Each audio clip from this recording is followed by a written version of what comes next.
Welcome back, one and all. I am Bloody Seymour, and today we have a little bit of a different video for you today. But first, I want to introduce my special guest, my one and good friend. Hey, this is Kuro from the Minute Channel. How you doing? Yeah, no, I did just say my one and good friend, and that is very accurate. Sorry. Anyway, today, before we even get into this topic, we have to kind of tell you guys a little bit about ourselves. I'm white, dude, and I do involve myself with women in terms of romantic relationships. I want to get that out there before I get into this because I know people are going to have comments to say about that regardless of what I say, positive or negative, about the shows we're going to be talking about. Kuro? Yeah, go ahead. Go ahead. I'm Hispanic, so I'm considered a minority here. So yeah, just consider that we're in a little bit of a different background here. So we might have different opinions, or we might have the same opinion on some subjects. I'm more talking about a particular show that we're going to be talking about today. And yes, I did say shows. As you can probably tell from the title card, we are talking about remakes, then versus now. And the first one I want to talk about, because this is the one I want to spend a little bit more time on, is She-Ra, Princess of Power. Originally produced for cartoon channels all over the place back in the 80s. It was about basically just being everything that He-Man was, but for women, or for little girls. And the idea was that it was very different from what most female shows were about back in the day, and it was actually a very interesting show. Then there was the remake. I don't know if Kuro is going to be popping up anything because he is a very, very lovely person and my editor for these videos. Thank you, buddy. Yeah, no problem. But the new Princess of Power has been produced by Netflix. And honestly, I have to say, I like the new one better. Not because of any direction change in terms of art, but just because I feel like it's just a better show. I don't know if you ever saw those. I saw the original one. So did you like this better because of the way they managed the characters or the plot, or? It felt much more cohesive as a story. Now granted, there were goofy bits, there were silly bits, there was stuff that really just didn't seem like it fit, but that's what people are. Like, they're goofy, silly, strange, all rolled into one package. And honestly, I just really enjoy this one. Probably the biggest thing that people harp on this particular show about is the redesign of the characters. And honestly, if you look at the designs, there's still like maybe not referencing, but honoring the past, but making it updated, making it not, I don't want to say girly, because I don't want to offend anyone by this. I really don't. I just want to say that this is a new, honestly, in my opinion, a better version of the Princess of Power series. And honestly, I can't wait for season 2.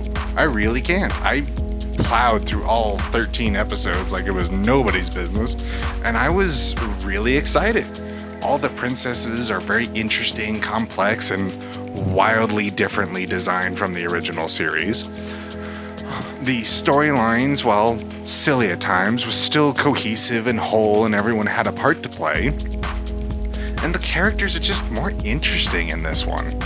I know they were interesting at the time back in the 80s for this particular series, but at the same time, this is just the same thing. It's a different type of series that we really haven't seen in a little while.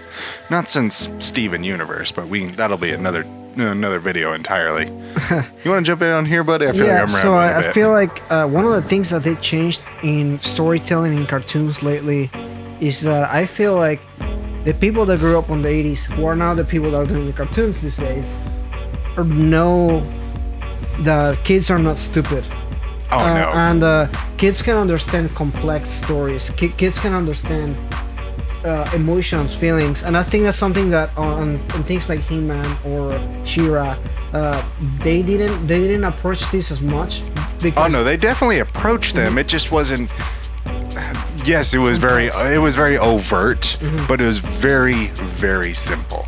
They needed to convey a complex idea in as simple a way as possible because the art directors and all sorts of different stuff at the time, one, they really had to sell the toys badly. That's why you see all the male characters are big buff Mondo dudes because they all had to be based off the same model, while the women had to be stick figures because they are all based off the same, what is essentially Barbie model.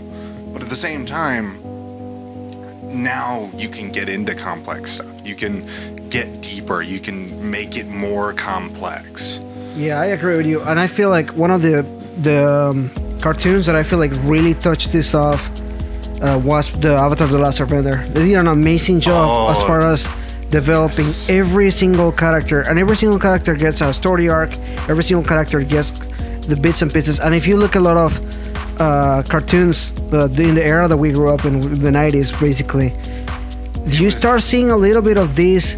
But half of the shows, like they're like 20-minute shows that have no story whatsoever. You know, the or story if they just have a story, it's self-contained within the one episode. There's no, and if there was an overarching episode, it was the season beginner or the season finale, or the series beginner or series finale. Yeah, and there's no character progression, and I feel like that's a lot of the reasons why people like anime and stuff like that, because every season or everything carries over throughout the entire. There's a sense of progression. There's a sense of character development. Oh yeah, and there is very much that in the new She-Ra, Princess of Power. Like at the very beginning, She-Ra is part of what is essentially the evil guys in the entire series. Like the one good person that you expect to be on the good guy side from the get-go is on the bad guy side. And I'm getting a little bit into spoilers, but this is episode 1. If you can't watch the first episode and get what I'm getting, then you might need to go do that. But at the same time, she starts learning more and more about her world, and is like, no, what I'm doing and what we are doing is wrong. We need to stop. But her friend, and yes, I did say friend, Katra, which I don't remember quite if she was a friend or if she was just straight up a villain in the original series, but she was a very good and very close friend to She-Ra. I'm not entirely sure if they had a romantic thing. I think they imply it, but I'm not entirely certain. Correct me if I'm wrong, and I'm fairly certain many people already are. But this one just seems so much different body types, so many different people of color, all different walks of life seem to be part of this particular show. And honestly, I'm just gonna say Scorpia is my favorite, and she works for the bad guys, and she is my favorite. And so let that say what it will about me. Right, I don't know if you know who that is, but so yeah, we're talking about good remakes, but we also have a series of bad remakes that happen. Oh. So not to say that we are defending all remakes or all originals versus all the good ones, which is really the theme of this video here. We definitely have some bad examples of remakes as well, because complexity is good, but too much complexity bogs it down, makes it bad. Yeah, and you can have the other side of the spectrum where things are complex and then become really simple. In the case of the Thundercats. Oh, hey, look, another 80s TV show that got remade. And not only did it get remade, it got remade twice. Yeah, first time really good, second time. The first time I saw the last episode of that series, I was like, give me more. And months and months and months passed by with nothing. I can't believe that got canceled. And it got canceled. Yeah. Curse you, Cartoon Network. Curse you. I Cartoon love Network. you, but bring it back. Yeah, I feel like Cartoon Network is doing the thing where half of the shows are really good. It's like a really mixed bag. Like it used to be kind of like the majority of the shows are pretty good. Now the majority of the shows are kind of like 50-50. You're either going to get something really, really good or something just kind of like, why are you still making this? I am a little bit upset though that Steven Universe doesn't get as much love on that series, but again, that's another video. Yeah. Well, yeah, back in the remakes, they're just.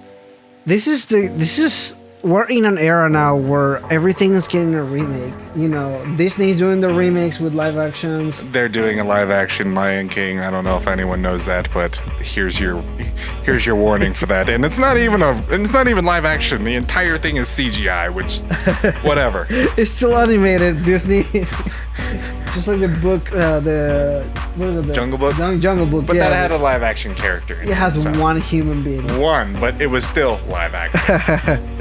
No, but no, seriously, these new remakes are kind of like a 50-50 chance. You're gonna get either something that is really well crafted with love, with a lot of character development, with a lot of storytelling, and then you get the ones that are just don't know the direction they wanna go into. Yeah, but then we get to something like Thundercats, and it's getting the Teen Titans Go treatment. Another one of those remakes. No, man. Teen Titans Go was such a bad thing. I did not enjoy it. There were things that got a chuckle out of me, but that was it. Yeah, but I mean, like the things that are gonna get you a chuckle, it's a thing that's gonna get you a chuckle in SpongeBob or any other show. Exactly. You know, like 'cause that's you're just not the way it was laughing designed. because the characters are funny. You're laughing because the characters say something funny. Yes. And I feel that's the difference here.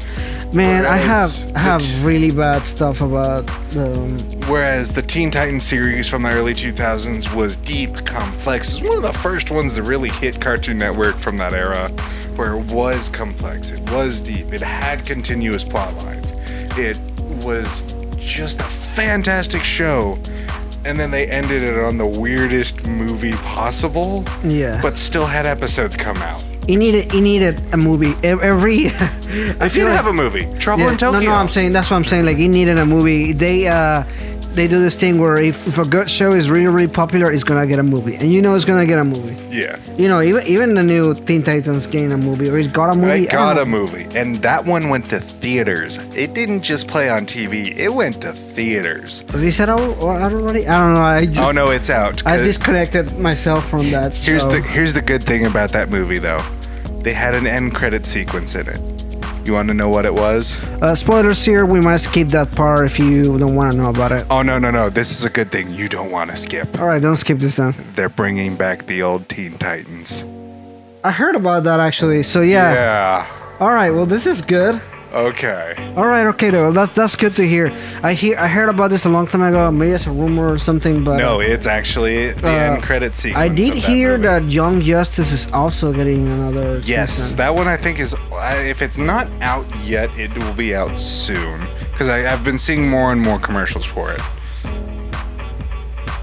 You okay there, bud? I'm good. I'm just checking the time here and everything. All right. So, did you have any other shows you wanted to talk about or anything that wasn't the subject here? God, there was another one. What was it? What was it? Darn it! It was another Netflix show here. Oh yes, Voltron. All right. So we're now moving to Voltron. Yes, Voltron. I watched the classic one, and don't get me wrong, it's funny and cheesy and all 80s nostalgia that you want to get in. But honestly, again, it comes back to the complex issues that it has. Does it always do them great? No. Does it always play off character relationships very well? No, not even in the slightest. But at the same time, it treats the watchers respectably, if that makes any sense. Yeah, it makes sense. It Like- gives them more character development. To them. Oh yeah, like seeing the fact that the original leader of the Lions doesn't stay the leader, and we're gonna put a spoiler warning up at the beginning of this, so this is just me reminding him to do that. And the fact that the leader actually does change, that the roster in this Lion group does change, that one of the last 7th season episodes actually implies that a new group of riders is gonna ride the Lions. Like it's just such a fantastic viewing, and honestly, I'm not entirely certain why this show gets hate, but it is getting hate for some reason, and I would like to know.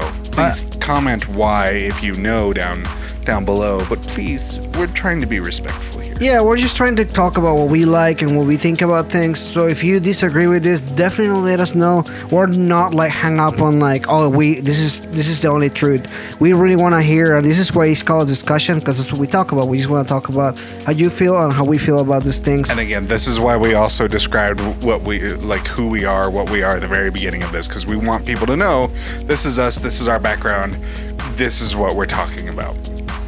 All right, but yeah, I do think that with the case of Voltron, it might be just a nostalgia thing.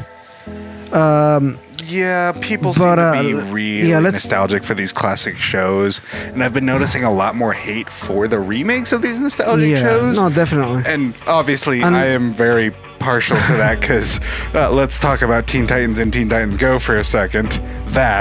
Yeah, no, definitely. No, but I'll be honest, on the case of Voltron, it just didn't age well at all. It really didn't. And She-Ra did.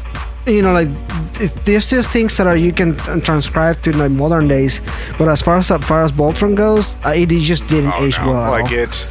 The animation style is very clunky, very samey, very much earlier than the 80s era it was a part of. And just to be fair here, we grew up with these shows too, so it's not like we're not like nostalgic about them or anything. No, like we didn't necessarily watch. Now, I didn't necessarily watch them every time they came on, but if it was on and that was kind of the only thing that was on, I would watch it and I would enjoy it, but not in the same way that I enjoyed, say, like Ed, Edd n Eddy or Foster's Home or anything that was on Nickelodeon or anything at that point.